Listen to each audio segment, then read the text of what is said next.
wants to get into TRT की बात करते हैं कि टीआरटी पे किसी को भी आना है या किसी भी किस्म का पेप्टाइड लेना है, I am right, I am only talking about the older people, किसी को भी उस पर आना है तो उसके साथ it is mandatory blood work and साथ में दूसरी चीज़ें मैंडेटरी हैं। टीआरटी पे आप आ रहे हो, टीआरटी की भी डोजेज होती हैं, एक एम्प्यूल नहीं लगता, टीआरटी के पे भी ब्लड वर्क होता है, फिर आपको चेक कराता है इतनी डोज इंजेक्ट कर रहा हूँ मैं। अगर for example if I am start for example 250 mg होता है, if I am starting with like थोड़ी डोज से स्टार्ट किया, I am gonna start with 100 mg। 100 mg inject करने के बाद मैं देखूंगा कि उसके ब्लड वर्क में कितना इफेक्ट आ रहा है, वो नॉर्मल रेंजेस में फॉलो कर रहा है या नहीं फॉलो कर रहा। 250 लगाने के बाद हो सकता है वो नॉर्मल रेंजेस से क्रॉस कर जाए, तो वो नॉर्मल रेंजेस में तो नहीं आया ना। वो टीआरटी ये नहीं होता कि एक एम्प्यूल लिया और लगा दिया, वो टीआरटी नहीं है भाई। ये टीआरटी के अंदर भी आपको रेंजेस देखनी पड़ती हैं कि उसकी जो ब्लड शुगर लेवल बोल रहा हूँ, जो आपका जो what do you call that, जो रेंज है उस स्पेसिफिक रेंज में आ रहा है या नहीं आ रहा, ठीक है। फिर उसका आपको ये देखना पड़ेगा प्रोस्टेट जो ग्लैंड है, ठीक है, वो प्रोस्टेट ग्लैंड के कितना उस चीज़ को बेयर अप कर सकता है या नहीं कर सकता। अगर प्रोस्टेट ग्लैंड उस चीज़ को बेयर अप नहीं कर सकता तो आप टीआरटी पे नहीं जा सकते। तो वो आप उसमें भी एक्सपेरिमेंट करोगे, चेक करोगे लगा के होगा कि नहीं, या उसका कोई पहले से टेस्ट है। ऑब्वियसली प्रोस्टेट ग्लैंड को आप चेक करवाओगे सारी चीज़ों को। प्रोस्टेट इनलार्जमेंट तो नहीं हुई हुई, प्रोस्टेट इनलार्जमेंट भी चेक की जाती है, प्रोस्टेट इनलार्ज तो नहीं हुआ हुआ, उसके साथ भी प्रोस्टेट इनलार्जमेंट अगर हो रही होती है तो उसके साथ भी आपको वो मुझे नाम याद नहीं आ रहा उस सप्लीमेंट का, बट वो एक सप्लीमेंट मैं आपको लेटर ऑन मैं बता दूंगा, वो दिया जाता है ताकि आप प्रोस्टेट ग्लैंड को ऊपर मतलब कि ओवरली वो ग्लैंड बढ़ना शुरू ना हो जाए, ठीक है ना, तो वो मतलब कि इनलार्जमेंट ना होना शुरू हो जाए, तो ये वाला सिनेरियो। यार डिस्पेंसरी खोल के बैठ जाए घर में। अच्छा, ये तो इतनी मेडिकेशन और इतने आप हार्मोन्स की हम लोग बात कर रहे हैं, अब एक नॉर्मल इंडिविजुअल जिसको इन सारी चीज़ों के बारे में नहीं पता, वो सारी चीज़ें एजुकेट करने तो नहीं बैठेगा अपने आप को। डू वी हैव एक्सपर्ट्स जो आपको ये गाइड कर सकते हैं? पाकिस्तान में तो मुझे नहीं लगता कि कोई एक्सपर्ट्स हैं। कि मुझे लगता है कि डॉक्टर्स को ये बातें पता होनी चाहिए, नहीं पता, या फिर कोई ऐसा पैनल होना चाहिए जहाँ पे डॉक्टर्स के साथ न्यूट्रिशनिस्ट और ट्रेनर साथ में है उस पैनल पे, और जहाँ पे वो लोग गाइडेंस दे रहे हैं कि okay these are the things that you have to do to make your life better. Sir मैं आपको एग्जांपल दे रहा हूँ, इंटरनेशनली भी बहुत सारे डॉक्टर्स को ये चीज़ें नहीं पता होती हैं। ये बॉडी बिल्डर्स ने अपनी जो ये रिसर्च स्टडीज़ हैं, या फिर बॉडी बिल्डर्स एक फोरम पे, बॉडी बिल्डिंग फोरम पे जाके पूरी चीज़ें डिटेलिंग दे रहे होते हैं, या आपस में बात कर रहे होते हैं। ये जैसे कि फॉर एग्जांपल किसी ने कुछ इसके साथ कुछ सिनेरियो हुआ तो उसने अपनी चीज़ शेयर की,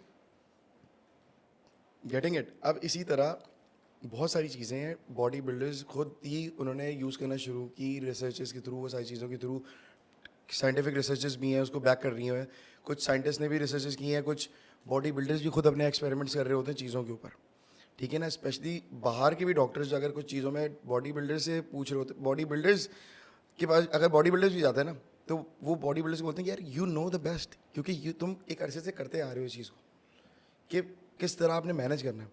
हाँ, बाहर मैं बोलता हूँ कि डॉक्टर्स ज़्यादा एजुकेटेड हैं इस मामले में, ठीक है, आपके स्पोर्ट्स डॉक्टर्स ज़्यादा हैं, आपके टीआरटी क्लिनिक्स ज़्यादा हैं। तो टीआरटी क्लिनिक्स जो डॉक्टर्स हैं ना, वो भी टेस्टोस्टेरोन रिप्लेसमेंट थेरेपी कर रहे होते हैं या एक्सपेरिमेंटेशन कर रहे होते हैं, उनके पास भी ऐसे ऐसे केसेस आ रहे होते हैं कि यूनिक केसेस आ रहे होते हैं। हर केस, हर बंदे की बॉडी डिफरेंटली रिस्पॉन्ड कर रही होती है।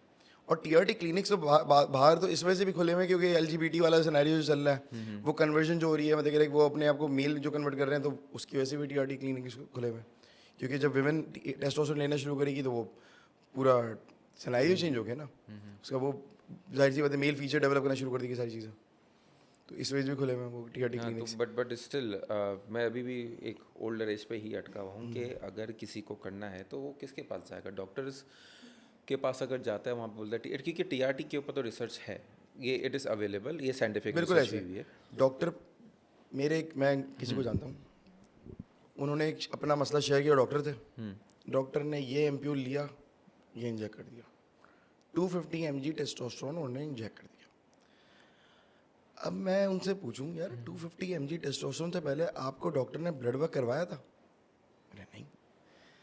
अच्छा, तो आपने उसकी ना लिपिड प्रोफाइल देखी ना कुछ और देखा, आपने डायरेक्टली 250 mg टेस्टोस्टेरोन इंजेक्ट कर दिया उसकी बॉडी में।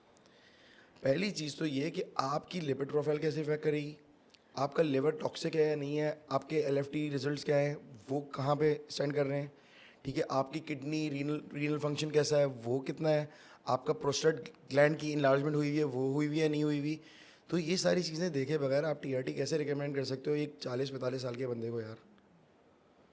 40 भी बता रहा हूँ, 45-50 की एयर्स की तो थे वो, उनको डॉक्टर ने टीआरटी लगा दिया, और वो भी 250 mg लगा दिया। बाद में क्या टेस्ट करवा के चेक किया कि कितना कहाँ तक पहुँचा? नहीं, मेरी बस ये उनसे मेरी कॉन्वर्जेशन हुई, उन्होंने बोला कि डॉक्टर ने बोला भैया चलो सही है वो बस। और फिर वो वापस उस डॉक्टर के पास चले गए उसके बाद? हाँ, बस मेरी बस इतनी कॉन्वर्जेशन हुई उनसे। तो मैं उस मामले में, देखें मसला ये है कि हम एक गाइडलाइन दे सकते हैं ना। अब वो जो एक पाकिस्तानी अवाम थोड़ी सी ना, मतलब एक पढ़ी लिखी अवाम भी जाहिल है, डॉक्टर बोलेगा तो वो सही है। अगर कोई बंदा जिसकी रिसर्च स्टडी अगर उसकी ये समझने की बैकिंग है, या उसने उसके ऊपर काम किया हुआ है, या उसका एक्सपीरियंस उस चीज़ को लेके है, तो वो ज़्यादा बेहतर तरीके से गाइड कर सकता है। टेस्टोस्टेरोन टीआरटी मुझे नहीं पता आपकी यहाँ पे कौन कौन करा रहा है, शायद आगा खान में कोई करा रहा हो, पर मुझे तो नहीं लगता कि मतलब मेरे तो कोई किसी से पाला नहीं पड़ा भाई। और ना मेरे, अगर फॉर एग्जांपल किसी एक सिनेरियो, मैंने पिछले आपको बताया भी था कि एक बंदे का मेरा दोस्त था, उसके पास डॉक्टर के पास वो गया था, तो वो तो नेचुरली जो कॉर्टिसोल लेवल स्पाइक होने की वजह से उसका टेस्टोस्टेरोन नीचे आ गया था। वो तो अभी उसकी एज भी कम थी, 24-25 साल का लड़का था यार, उसका 19 आया हुआ था टेस्टोस्टेरोन, नैनोग्राम बहुत नीचे आया हुआ था। तो अब उसको 19 में, आपको वो फिगर नहीं बता रहा, वो मैं आपको 19 टेस्टोस्टेरोन बता रहा हूँ, 19 हुआ हुआ था, और रेंज 250 थी, 19 टेस्टोस्टेरोन आ रहा है, मिनिमम रेंज 250 और 19 आ रहा था, ठीक है ना। वो मैं दूसरी नैनोग्राम पर डेसीलीटर वाली रेंजेस में नहीं जा रहा, वो तो वो रेंजेस देखनी पड़ेंगी, मगर वो मैं वो वाली रेंज की बात कर रहा हूँ जो एक्चुअल 250 टू 700 टू 750 की रेंज में होता है, उसमें 19 आ रहा था, ठीक है ना। तो अब जब 19 आ रहा है, तो आप सोचो नैनोग्राम पर डेसीलीटर अगर 19 आ रहा है, तो आप सोचो उसके टेस्टोस्टेरोन कितना सप्रेस हुआ हुआ, और उसको डॉक्टर दे रहा है एक हर्बल टैबलेट, जो कि किसी कंपनी ट्राइगनल, पता नहीं कोई कंपनी है, मतलब आप ट्राइगनल कोई नाम से कोई टैबलेट्स आती हैं, वो उसको वो दे रहा है जिसमें ट्रैबुलस है। वो आपको लिबिडो स्पाइक करेगा, वो आपका नेचुरल टेस्टोस्टेरोन स्पाइक नहीं करेगा भाई। अश्वगंधा भी टेस्टोस्टेरोन पे काम डायरेक्टली नहीं करेगा, वो कॉर्टिसोल लेवल को मिनिमाइज करेगा, तो फिर वो काम होने लगेगा, तो फिर वो पता नहीं कितनी सदियां लग जाएंगी उसको नॉर्मलाइज होने में। वो जब मेरे पास आया, जब उसने उसकी रिपोर्ट देखी, तो मैंने उसको सिंपल बोला भाई टीआरटी टेस्टोस्टेरोन लेने की कोई ज़रूरत नहीं है, आप सिंपल जो है कहते हैं नॉर्मल क्लोमेट और ईसीजी की मिनिमल डोजेस स्टार्ट करो।